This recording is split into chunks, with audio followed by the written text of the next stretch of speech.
Mga langga, nagtatanim naman po ako ng karabansus mga langga. But before that mga langga, lilinisin ko muna yung mga damo dito mga langga para dito ko ilalagay yung itatanim ko mga langga. May nakita kasi ako langga sa TikTok mga langga na taga Australia yata to. May garden din siya langga. Hindi sana ako magtatanim ng kanabitang mukatay mga langga. Kasi kukuha na naman ako, gagawa na naman ako ng mga katayanan dito. Pero nakita ko yung mga langga, Australia yata to langga.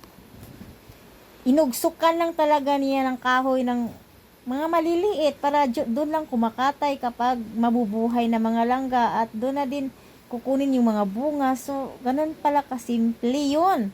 Hindi na kailangan pang mahago bitaw yung katawan mo mga langga, yung mahihirapan yung katawan mo sa kagagawa ng mga kinatay ng tinanim mo. So, ganun lang talaga kasimple mga langga. So, dito ko ilalagay yung karabansos kasi kumakatay yan eh.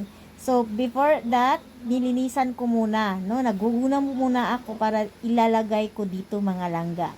Medyo pahirap yung katawan ko langga, pero Off ko muna ang cam ha kasi